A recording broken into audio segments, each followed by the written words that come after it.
Are you sick of the same old disability stereotypes? We were too, so we did something about it. Welcome to That Was Unexpected, the Disability Lifestyle podcast for everyone. Brought to you by Youngcare and hosted by me, Lisa Cox. Join our amazing guests as we delve into topics that don't often hit the headlines. So let's do this. Prepare for the unexpected. If you're low vision like me or have other accessibility requirements, check out our show notes. Before we get started, we'd like to acknowledge the traditional owners of land on which we record. We pay respects to the elders, past, present and emerging. As a former guest, it's probably my job to welcome you to the podcast, Emma. How does it feel to be on this side of the glass? It feels a bit nerve-wracking and interesting. I'm usually the one listening in, but yeah, I'm excited to have a chat with you, Ben.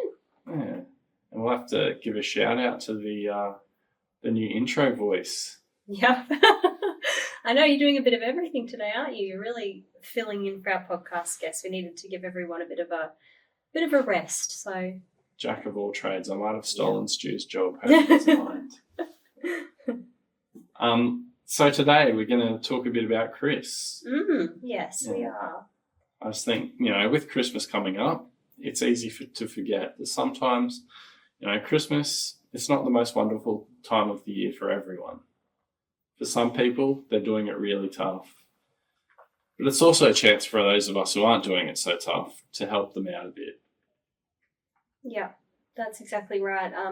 I feel like Chris is a really perfect example of that because he's one of those guys who was really living a full and active life and would never have expected to have so many Christmases spent in hospital. But I'll tell you a little bit about him. So part of my role at Youngcare is I get to interview and talk to a lot of the people that we have helped through our housing and our grants, which is really lovely. And one of those people is Chris. So his story starts back in 2021, and he was a very successful businessman, a very active guy. He loved sports, swimming, cycling. He did all kinds of interesting careers, traveled the world, and it started just like a normal day, sitting at his desk, working hard as he did,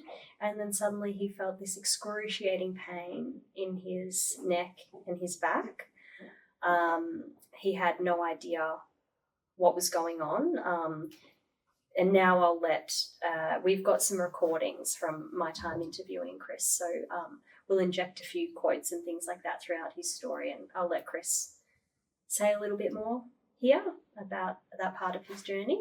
My name is Christopher Ho. On February the 14th, 2021, and this was during the height of COVID, my world started to turn basically upside down. I went to my office on a Saturday morning as usual, and all of a sudden I felt intense pain in my back and my arms started to stiffen. So thankfully Chris managed to call for help. He was admitted into hospital. Turns out Chris has a condition called AVM. So he didn't even know he had this condition. So he lived his entire life without it not affecting him at all. Yeah. But what happens is the arteries and veins in his neck formed an abnormal connection, and then they burst and hemorrhaged, and that was this excruciating pain that he felt.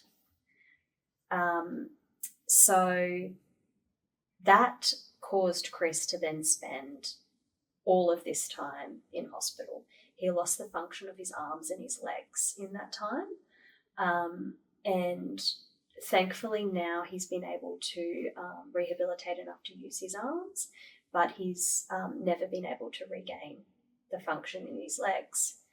And the really crazy thing to me when I was interviewing Chris and I was doing a little bit of research about acquired disabilities is 21% of people who have disabilities say that their disability just came on, like Chris, and a further 12% acquire their disabilities through accidents and injuries. Well, I guess I could probably chime in here, being one of those 12%.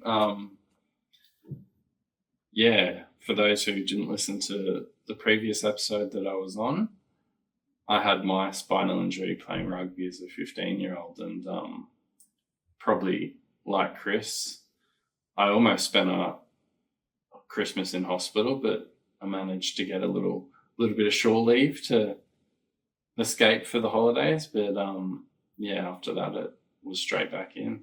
Mm. Yeah. What was that like? Like, we'll jump back into Chris's story, but what was it like going from an able-bodied person playing sport and doing all of those things, and then acquiring your disability, and then having to just go back into life, but now your life would be so different? Well, yeah, especially for me, you know, I was right in the middle of senior, so it was grade 11. I was lucky I had a very supportive school, so going back to school, they changed a lot of my subjects to help me get a graduating mark, and yeah, that was a change, and that was a terrible answer. Good thing we've got a good editor. It was a good answer. But I suppose, like, going through the end of your schooling, that in itself is such a huge time of life for any kid, let alone somebody who's just acquired a disability. So having support around you is like key, isn't it?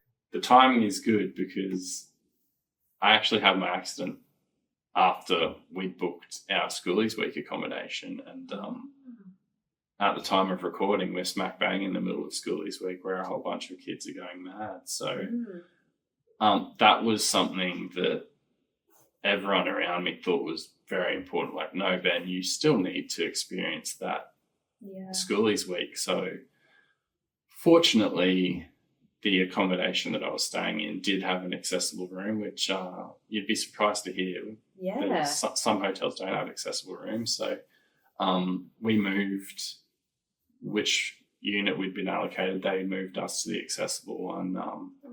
My mum, it sounds like a bit of a schoolies downer that my mum was at schoolies, but she was at different accommodation, but she was around if I needed anything. And as we know from the Power of Friendship podcast, I have a very good group of mates, and they were there to help me still enjoy Schoolies Week as much as I could. Like, there were some things I couldn't do, but we still managed to live it up. That is awesome. Yeah. I didn't know that. I love that. Yeah, I actually came home from Schoolies Week with a pressure sore. Oh, really? Yes, and when the physios and my mother asked me where it came from, I was like, I don't know. And Mum was like, come on, Ben, how did you get that? And I was like, Mum, I don't know. I've been sinking beers for a week. I literally have no idea where I got it from. Who am I? Where am I? Yeah. It was a good week. Clearly. That's hilarious.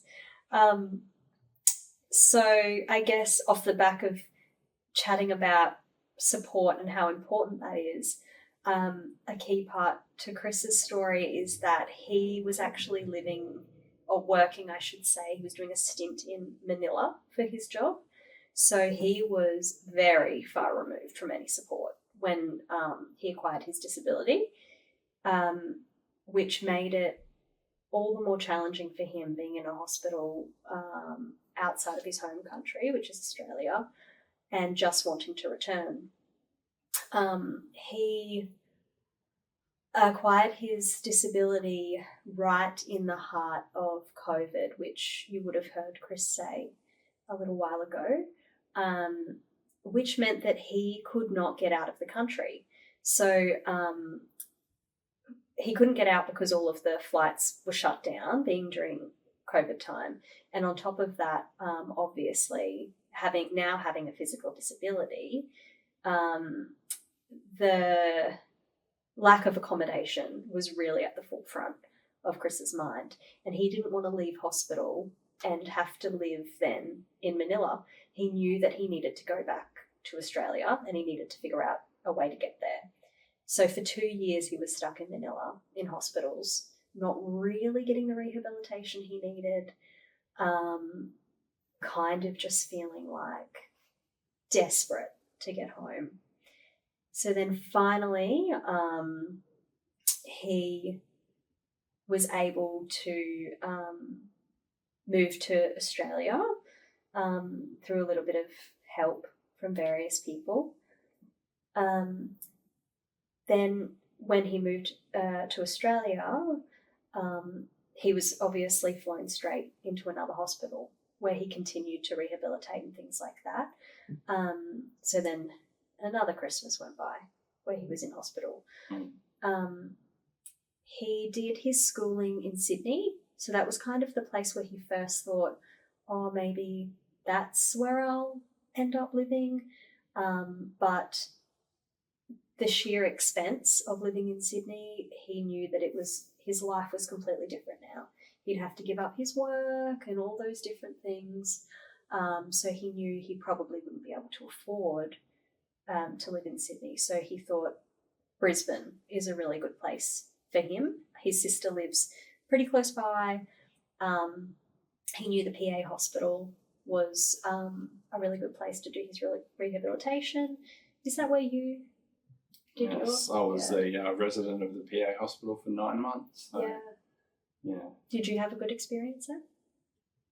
I mean, for being a 15, 16-year-old in hospital, it would have been a shit experience, but they sound like they're pretty good at what they do. Yeah, and luckily enough, there was a few other young guys that had accidents at similar time to mine, so I had a pretty good crew of roommates in there, which makes things a lot easier. And I guess with that, again, that's a bit of a support network in itself, people that are going through the same thing as you at the same time.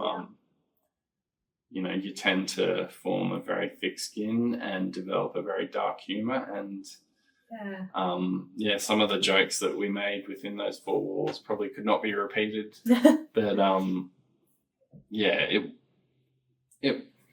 it wasn't great, but for a hospital stay, there were some silver linings. And I think that's important to remember, like, for people who acquire disabilities. I've interviewed a lot of different people who have acquired disabilities, and there's always a period of darkness because you're grieving the life that you lived before. And I think now would be a good time to interject a quote from Chris about how he was feeling at that time. Beginning of my 60th year and this happened, I'm thinking, wow, what have I done to deserve this, What's going to happen to me? How can I lead my new life being confined to a wheelchair? And this is what's going through my mind. I'm thinking, can I actually cope with it? Chris desperately wanted to live in his own place.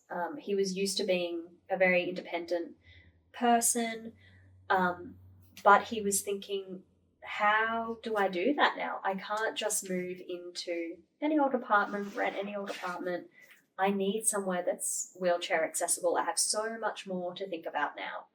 Ben, as you know, as a person with disabilities yourself, there's so much more that goes into finding the right home when you mobilise in a wheelchair. It's not just like you can go, oh, I like that place because it's convenient to my work and, that'll do. What sort of things have you had to think about that Chris probably had to think about in his journey as well? Well, I guess the first thing I'll touch on is when I first left hospital, I had my accident in 2003 and so I was discharged 2004. Now those dates are relevant because that's pre-Youngcare. That's pre-NDIS. So, the funding for things like that back then was minimal. Yeah. My parents were advised, just sell your house, buy something low set that will be easy for Ben to get into. But my mum and dad were like, no, we want Ben to come home to his home. So, we had to, it was my parents' house is a high set, low set, so it's 2-story at the front, but if you go around the back, you can put a ramp. So what they did was they put a paved path up the backyard and then a ramp to get inside. And obviously with well, probably not obviously for some people, but if you're buying a house or if you're living in a house, the bathroom's not going to be accessible, which is what I found, because I've just started the process again, as my wife and I have been in the market for about 18 months trying to find a house. And what you've got to look at when you're buying a house is if it's 2-story, well, then your budget's got to be lower because you're putting a lift in. You've always got to count the bathroom renovation into the budget when you're buying a house. So that's $30,000 or $40,000. So yeah, it's a lot to think about. It's a lot to think about. I was just very lucky that we had a very good support network around us at the time that helped pay for some of the bills for mum and dad, so that I did get to go home. That's awesome. Yeah. Unfortunately, Chris did not have a home to go to. So in his instance, he was kind of in a position where he was going, I don't know what to do now. But he was connected with a lovely support coordinator, actually, I should say, who was able to help him. And she already knew about Youngcare. So she asked Chris, okay, Chris, what are your non-negotiables? Obviously, outside of the accessibility, she knew everything about what he would need in terms of specialist disability accommodation. But in terms of things like location or close to family members or whatever, what are your non-negotiables? His was he has to be in wheeling distance to a shopping centre because he's a mad shopper. And with that, his support coordinator sent him the link to the Chermside apartments that Youngcare had just newly built. She went and inspected them on his behalf, took a video for him, and this is what Chris had to say about that. I'd like to live next to a mall. And then she gave me a list. Coincidentally, the first link was this place. We both came here, and when I first looked at this place, I told my support coordinator, I just want to sign on the dotted line. This place is fantastic, it's convenient, it's clean, it's bright. There's nothing more that I can endeavor for. The doors were wide. So he ended up moving into the Chermside apartments, directly across from the massive Westfield there. I visited him there recently with some other colleagues from Youngcare, just to see how he was liking it. He absolutely loves it there. He took us for a little walk around the park that his apartment backs onto. We went to the shops with him. He stocked up on his chocolate fix.